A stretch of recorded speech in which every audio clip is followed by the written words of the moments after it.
This is Special Chronicles, giving respect and a voice to people with special needs. Welcome to the Special Chronicles podcast, where we're giving respect and voice to people with special needs. I'm your host, Daniel Smrokowski. Today, we're coming to you live from the 2025 Speak Out Summit here in Normal, Illinois. And joining us right now at our podcast booth is a new friend who was just speaking during lunch, Eva. Correct. Welcome, Eva, and our parents. Did we get it right, Eva? Yes, it is correct. Welcome. And so, can you guys, Eva, and then your parents can introduce themselves after, but can you guys introduce yourselves and tell us where you're from? Well, so my name's Michael. I'm the proud father. And My name is Alena. Oh, wait, sorry. Let me unmute your mics so people can hear you. Was it muted? It was muted, sorry. Okay. That's okay. We'll start again. Yep, Okay. let's start over again. Can you introduce yourselves to our listeners? My name is Eva. I am the daughter of my parents. Yep. Michael and Alena.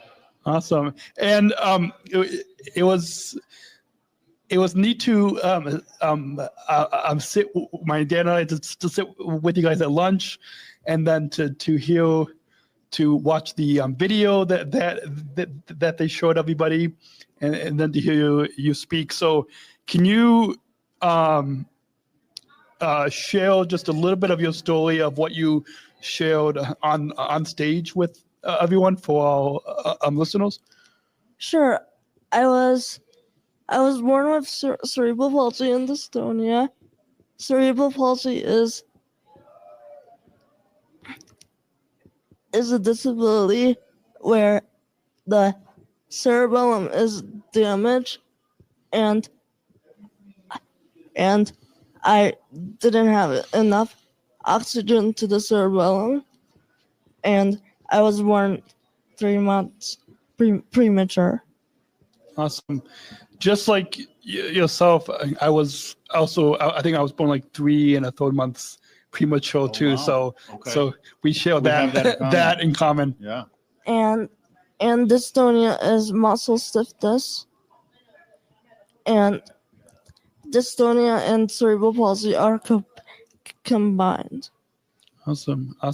And for your parents, can you share just a little bit from your perspectives? Yeah, absolutely. So, the pregnancy, we had no signs of any issues. Everything seemed like it was going well.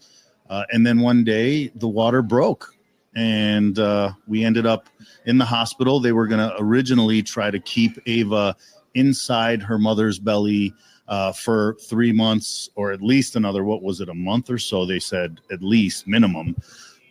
And so that night I remember in the hospital going to bed, and 6 a.m. in the morning, the doctors came in the room. They threw the scrubs at me and said, "Hey, you're having a baby. She wants to come out." And so Ava was born. She weighed about a kilo. I weighed 1 pound 2 ounces. Yeah, even less. She was 1 pound 2 ounces. So she was very, very small. Awesome. Yeah. So we were in the NICU for about 3 months before we came home, and it was a roller coaster. Every day was different. Yeah. Some days we would come in and the doctors would tell us she's doing great, everything's going well. And then the next day we would come in the hospital and they would say, "Hey, we got to sit down and talk. Not sure, some things aren't looking great." So it was a roller coaster, but for us, she's a miracle. She's here. She's a fighter. We couldn't be more proud of her. Dad, can you tell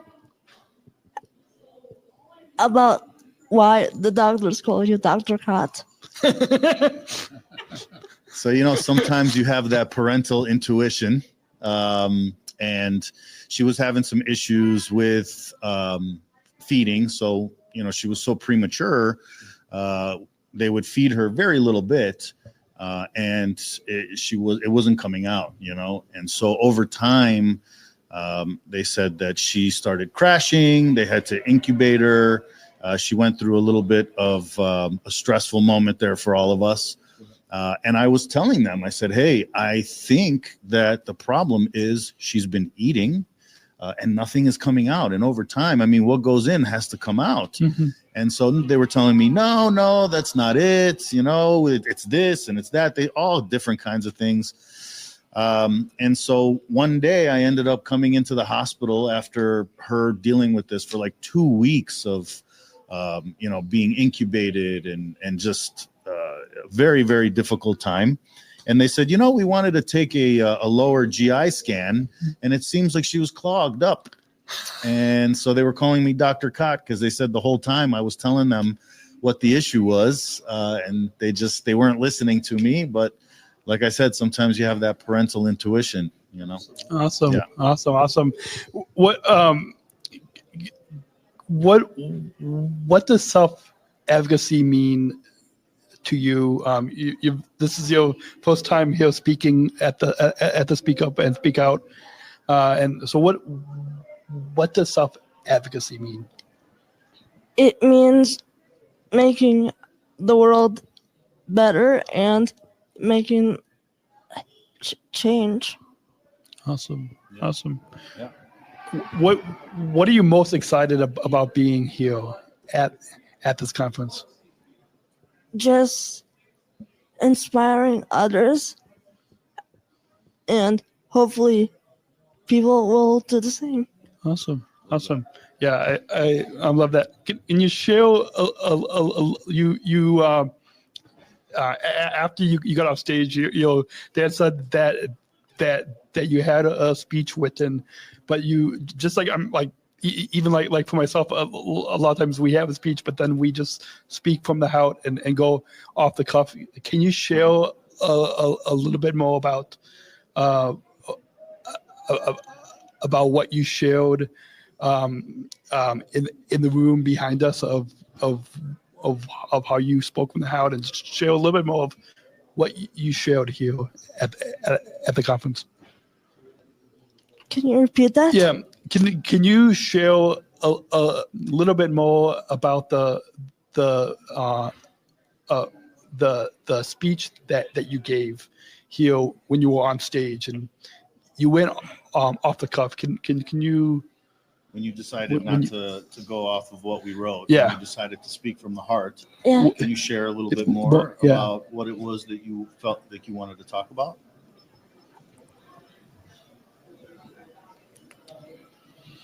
I forgot what I said. Yeah, It's all a blur. It's all a blur. I do the same thing. Yeah. I like, whether it's podcasting or speaking, I do the same thing and forget. It's all blur. It is all blur, but I'm sure it sounded like they recorded Yes. the speech show. So Yeah. Yeah.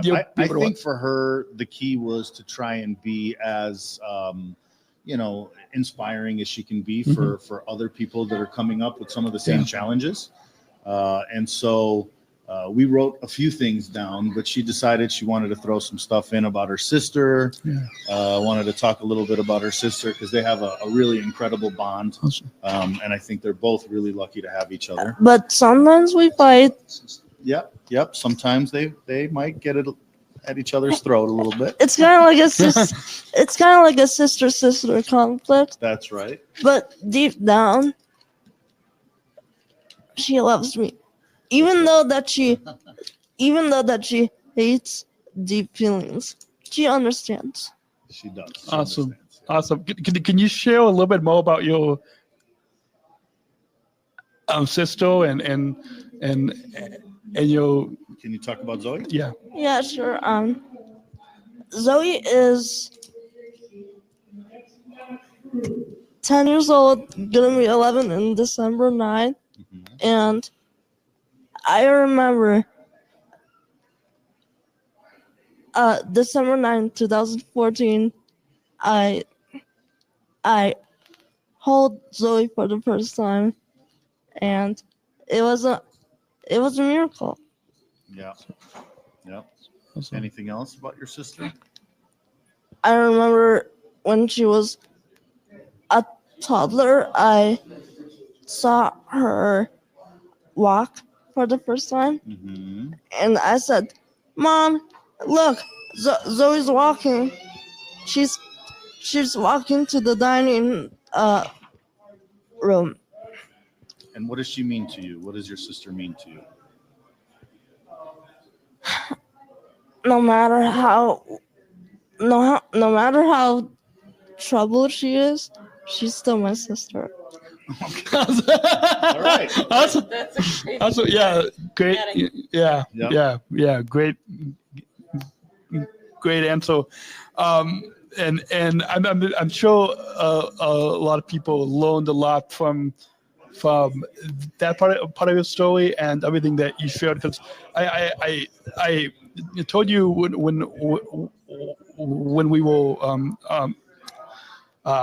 when we came back to our podcast booth here that when I was your age, so I spoke a little bit when I was your age in high school, but not that, like, not on a big stage like what you did, and so it's, I mean, I guess for any self-advocates here at this conference, any age, or even hearing for the first time, to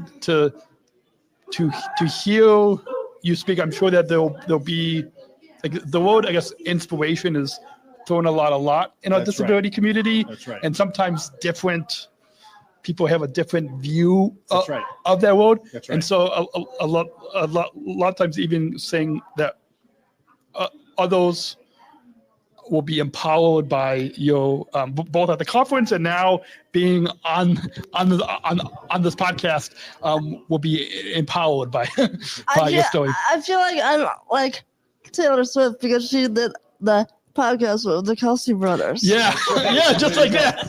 There you go. Just like that. Yeah, That's yeah, right. yeah. I mean, I think, I've never.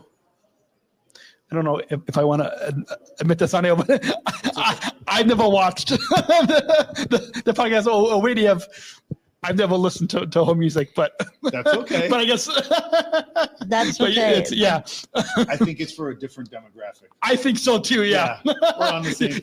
Yeah. But yeah, and so what brought you and your parents to this Speak Out Summit?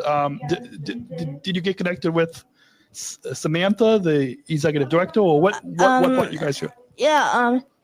It was in our, I think, IP meeting or transition But meeting. who was it? Laura Fine. Laura Fine. Mhm. Yep. Laura Fine emailed Samantha, Mhm. the executive director of ARC of Illinois. Mhm. And they worked together with you? Yeah, Yeah. What did they do with you? they trained me to. Speak up and speak out. Yeah. Yeah. Awesome. Love it. And from your parents' perspective, how do you support Eva and in this self advocacy in the community? You want to take this one, or would you like me to? You can do it. I think, like anything, we support her fully with her dreams. So whatever it is that Eva would like to do, we're obviously going to support her. So whether it's taking her to meetings with people like Samantha, just being there for her when she has questions, or helping her in any way as far as like maybe writing a speech, we really try to do anything we can to just support her, because we are her biggest fans. We are her biggest supporters, and we couldn't be more proud of her. Awesome. Yeah. Oh yeah. My dad's throwing some questions off camera here. So Eva, what do you expect? I'm trying to. Yeah. What do you expect of your parents? Because I'm sure, like a lot of us with disabilities want to be able to share our story in our own words. And so, what do you expect of your parents? My parents are awesome. They adore me. Even if I have trouble, they still adore me, Support you. support me, and all the way. My parents don't think that I have a disability. They think that I'm just a regular teenager. Yep, that's a big one. Awesome. I tell people all the time, because sometimes, people that don't have, the community that we have, or aren't really aware of what it's like to have a child with a disability. Sometimes they'll see Eva and they'll tell me like, "Oh, I'm so sorry," or they'll say something along those lines. And I tell them, don't be sorry for me, because when I see her, I don't see the disability. I see a perfectly normal girl. I think she is extremely bright, smart, beautiful, and I think she can do anything she wants in her life. And so I think that's my role as her dad, to be that guy. I'll be her cheerleader. I'll be her business partner. I'll be her father, and everything else she needs me to be. Awesome. Yeah, I love that, because that's like my dad, and my mom's not here today, but she listens to a lot of the, Of course she does. Since day one, and even 17 years later, still gives feedback. Whether I like it or not, but still, yeah. Anyway, but like even like something that, and I think probably a lot of parents that are all listening in, or a lot of self-advocates like Eva, like you and myself,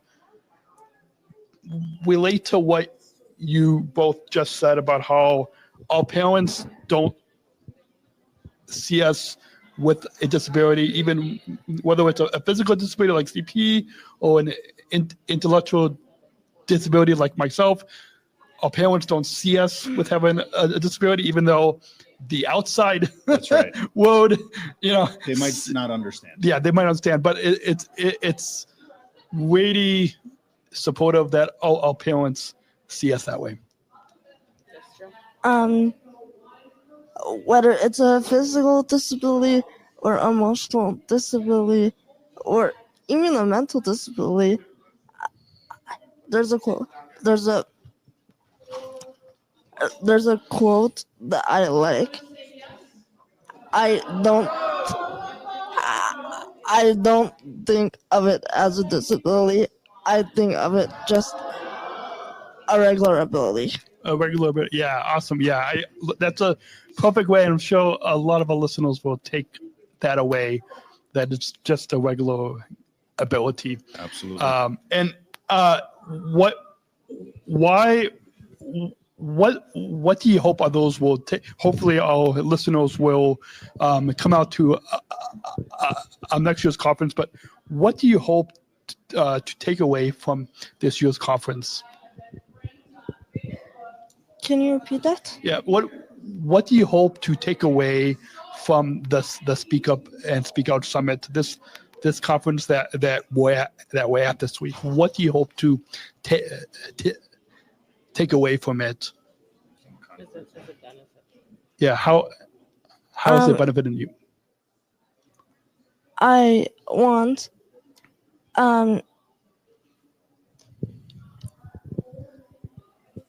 the chair people to not wait 5 months, and I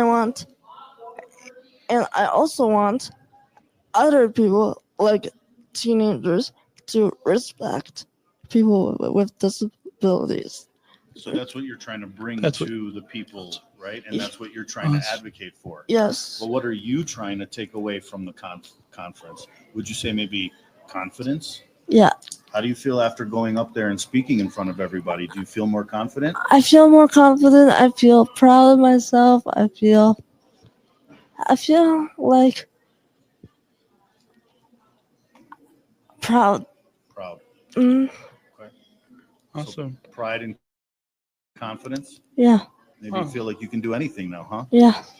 Awesome. I love that, and I think when you spoke on stage, Samantha said that your high school was watching you speak here today, and so when you go back to school this week or next week or whenever you go back, what do you think the response from your classmates of all different abilities when you come back? Because I'm sure they all saw you speak on stage. They saw you go off the cuff. They might not have known that you went off the cuff, but we all know. And so, what do you think the response from your classmates is going to be? First of all, I think my teachers would say, "Oh my gosh, Ava, I'm so proud. I'm so proud of you," and they would hug me. And I think my boyfriend would hug me too. Okay. How about the rest of your classmates? They would respect other people with disabilities Yep. and not bully them. Okay. Awesome. Yeah, that perfect message. From your parents' perspective, what do you hope? I'm sure you guys are probably not in the classroom, but what do you hope? Whether it's Ava's classmates or families or other parents in the school, what do you hope they will? Well, I think it kind of goes back to what we were saying earlier. I think people that don't have someone in their family with these challenges sometimes don't understand. So I guess it would just be maybe some understanding. Maybe they can see, how amazing Ava is, and they won't see the disability as much. Maybe they'll see her as more of just a peer and a person. Or as a bright person. Yep, and a bright person, absolutely. So I think for me that's the goal. Awesome. And that's what we're hoping for.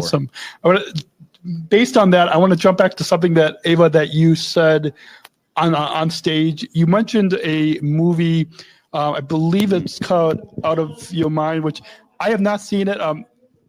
My girlfriend who has Down syndrome has Disney Plus, and so that's how I'm able to to watch content. So I'll have to. I have not checked out the movie yet, but I'll have to check it out. But can you tell our listeners a little bit about this movie, Out of my mind. Out of my mind, because I think our listeners, after hearing your story on this podcast, will want to go and watch it. But can you tell us a little bit about the show on Disney Plus? Out of My Mind is a book by Sharon M. Draper. There's more books. Like, it's a series. Out of My Mind, Out of My Heart, and Out of My Dreams. So the movie Out of My Mind, it's about a girl, like a 6th grader, who has CP, and she cannot walk or talk or use her arms like her parents does, but she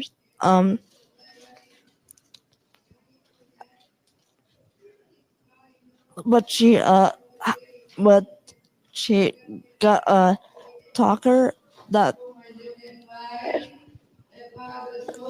talks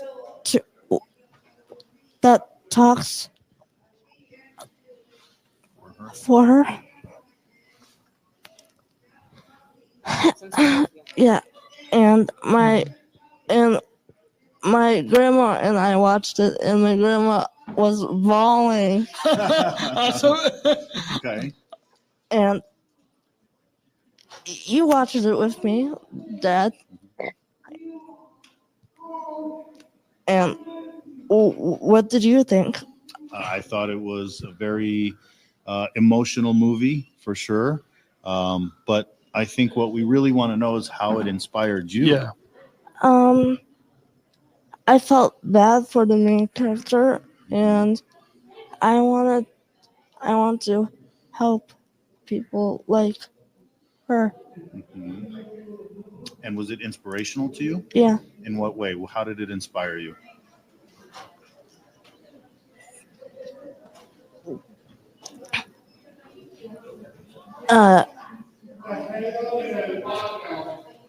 Like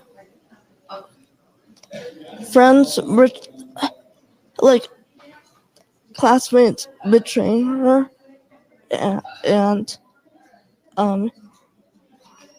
But how was that inspiring? How did it inspire you? uh, What was the moral of the movie? just be yourself, and everyone will love you. The right people, at least, right? The Yeah. people who need to love you will love you. Yeah. That's right. Awesome. Well, yeah. Well, I'll definitely now have to. See that. I'll definitely now have to Make watch sure the you movie. have a box of Kleenex because Okay. it's definitely an Yeah, emotional movie. I think we usually have some Kleenex in our living room, so I'll definitely have to make sure it's by the couch. There you go. Just a few final questions before as we wrap up. Why is it important for self-advocates to have the voices heard? Why is it important for you able to have your voice heard, and then for your parents as well, from a family perspective? But why is it important for self-advocates like yourself, like myself, like the hundreds that are here at this conference? Why is it so important to have our voices heard? Because, to be honest, I am the only one who has a disability in the family, and I want other people to know that they're not alone. Awesome. So you want people to know that you're not alone. Yes. Okay. And for me as a father, I think this is extremely important because I think when you have all these people coming together and sharing their stories, it's powerful, right? And it's a way to make change. And if we don't speak up for our loved ones, and if we don't speak up for ourselves, who's going to do it for us? Probably nobody. Yeah. So as a father, this, like I said, this is our first time. It's definitely not our last time. But I think this is extremely important in getting our message out and actually making change for the positive for younger generations that are coming up and that are dealing with some of the same struggles that we're dealing with. Absolutely. Yeah. In 17 years of podcasting, I've heard from on Instagram and Facebook and Twitter or X. I've heard from comments from parents that have been empowered by the stories that have been told on this podcast that has been really empowering. That 17 years ago, I didn't, like, when I was your age in high school, which was hard to believe quite a few years ago, but I didn't think that people, because like those times like where I was bullied in school, and I didn't think that people would want to hear my story. And so now to hear from you and to be able to talk to many people in our community that were able to share our stories, and people are able to hear firsthand, authentically. Like, I don't do a lot of editing on this anymore because we want these authentic, I love that, real life stories. I love that. Firsthand. If you could, just two final wrap up questions. If you could describe the Speak Up and Eva, I'll let you answer first and then your parents. But if you could describe the Speak Out Summit in one word, what would it be?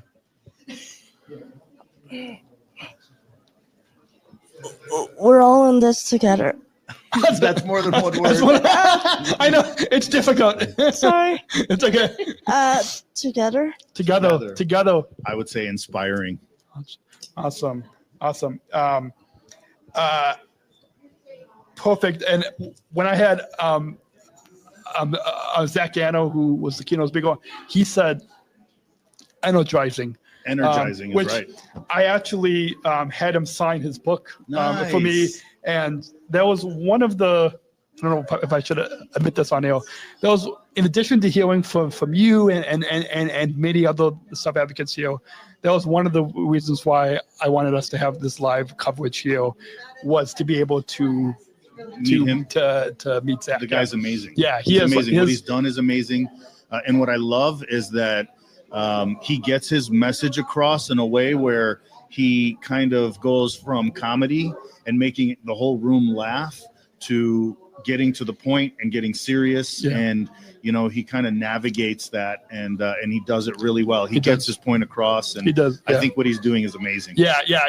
I took 5 pages of notes during his keynote, and I think that what you said for Eva and for myself and many self-advocates, I think that's something that, whether you're both time speaking, whether you've been speaking for many years, the way that he shared his story through comedy and inspiring the audience, that's something that Eva, you and I and the hundreds here at this conference can take away from hearing Zach speak. Right. That I'm sure that the next speech that you give, you might even draw some of the skills that Zach gave. I agree. Awesome. I'm hoping many listening can to this podcast will want to come to next year's conference. And so as we wrap up, what's your message for and what's your message for others listening to this podcast who couldn't be here today about the Speak Up and Speak Out Summit, about your story? What's your message that you would like others listening to this podcast? There's a couple. You are not alone.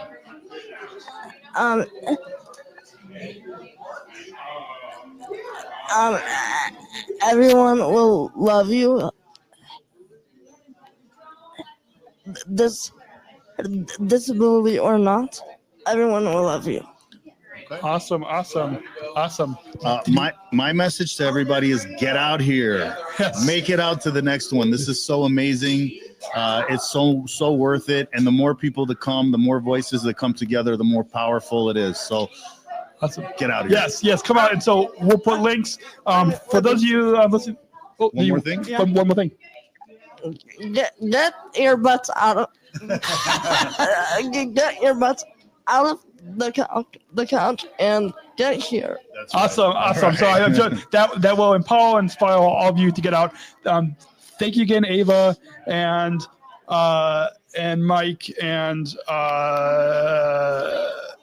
Alena. I'll try to read my notes here for coming on and stopping by our podcast booth. We've been live. You've been listening to our live coverage from the 2025 Speak Out Summit in Normal, Illinois, presented by the Outcomes of Illinois.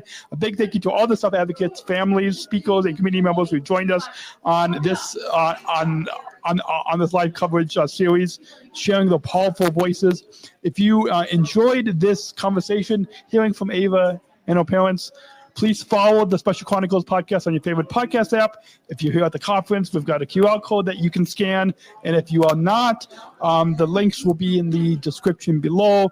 Like, subscribe on YouTube, podcast apps, do all those things that you do. Subscribe, yeah. Subscribe, like, scan the QR code now. Yes, thank you. Yeah.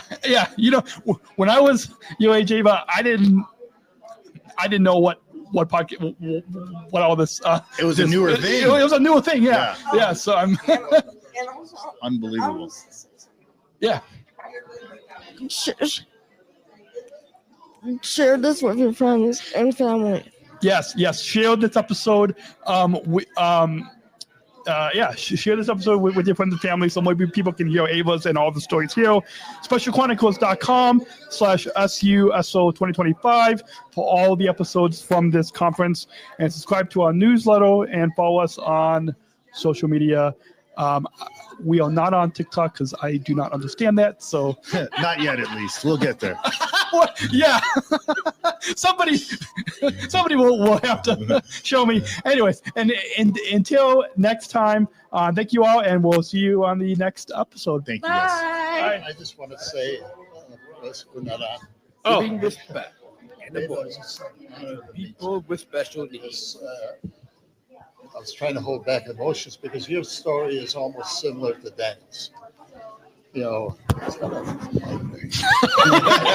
it is very similar to Daniel's. His mom's water broke at, almost a little bit more than yours, like almost 4 months. They kept him somehow stable, but they told us, says we might as well abort today because he probably won't make it. And his mom and I said, well, that's not going to happen. What's option 2? We're not giving up that easily. Yeah.